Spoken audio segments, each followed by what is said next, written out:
संविधान की ड्राफ्टिंग में महिलाएं भी थीं।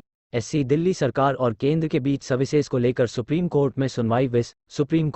सुप्रीम कोर्ट के चीफ जस्टिस डीवाई चंद्रचूड़ ने कहा कि संविधान की ड्राफ्टिंग में महिलाएं भी शामिल थीं और इसीलिए हमने संविधान बनाने वाले फादर्स और मदर्स का जिक्र किया। दिल्ली सरकार और केंद्र के बीच सर्विसेज किसके हाथ में हों, इसको लेकर संवैधानिक बेंच में सुनवाई चल रही है। इसी दौरान ये जिक्र हुआ। चीफ जस्टिस ने सुनवाई के दौरान बताया कि उन्होंने क्यों founding fathers and mothers of constitution, संविधान बनाने वाले माताओं और पिताओं का जिक्र किया। उन्होंने कहा कि इस लाइन का जिक्र मैंने इसलिए किया क्योंकि महिलाएं भी संविधान की ड्राफ्टिंग में शामिल थीं और उन्हें इसकी मान्यता मिलनी चाहिए।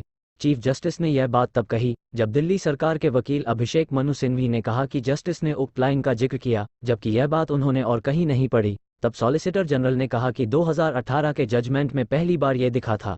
चीफ जस्टिस ने कहा कि हमने इस लाइन का जिक्र इसलिए किया ताकि महिलाएं जिन्होंने संविधान की ड्राफ्टिंग में सहयोग किया उन्हें मान्यता मिले। अगर ऐसा नहीं किया जाता तो सभा में शामिल महिला सदस्यों को मान्यता नहीं मिल पाएगी। उन्होंने संविधान सभा शामिल महिलाओं जिन्होंने ड्राफ्टिंग में सहयोग किया था उनका नाम लिया। कहा कि दाक्षायणी वेलायुधन ने ड्राफ्टिंग में काफी सहयोग किया। दुर्गाबाई का भी उदाहरण दिया।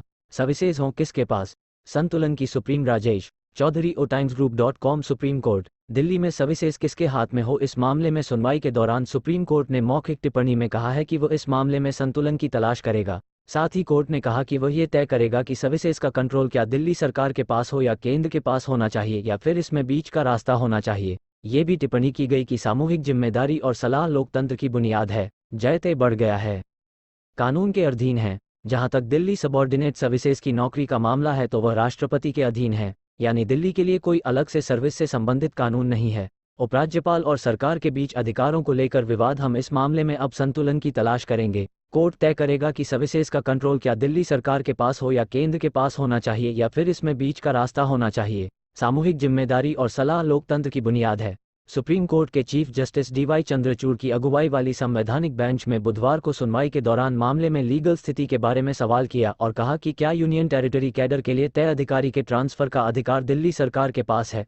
सुप्रीम कोर्ट ने दिल्ली सरकार के वकील अभिषेक मनु सिंघवी और केंद्र सरकार के वकील सॉलिसिटर सिंघवी ने जवाब दिया कि एक शख्स जनरल तुषार मेहता से कानूनी स्थिति को दिल्ली में पोस्टिंग कर दी जाती है तो के वकील ने दलील दी थी कि क्या, पर सवाल किया कि सिविल सर्वेंट की फिर उसके ट्रांसफर, पोस्टिंग और अन्य। कोर्ट इस बात की कल्पना कर सकता पोस्टिंग की पावर किसके पास होगी। मामले दिल्ली सरकार के अंदर में होगा है कि एक केंद्र शासित प्रदेश जिसकी सुप्रीम कोर्ट ने सवाल किया कि क्या दिल्ली में सर्विसेज का गठन हुआ है। दिल्ली माइनॉरिटी कमीशन और लोकायुक्त ने कानून के तहत क्रिएट किया और सभी में सर्विसेज क्रिएट हुआ और यह असेंबली द्वारा किया गया। मंगलवार को दिल्ली सरकार एक बार जब किसी विशेष कैडर के अधिकारी को राज्य या यूटी में भेज दिया, दिल्ली यूनिक स्थिति में है और यह जाता है तो फिर पोस्टिंग का अधिकार केंद्र सरकार का एक्सटेंशन है।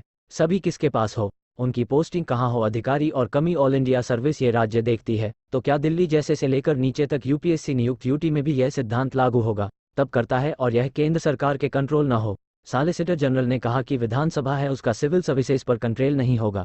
यही इस केस का मूल है। राज्य या फिर यूनियन टेरिटरी तब तक काम नहीं कर सकता है जब तक कि सिविल सर्विसेज पर उनका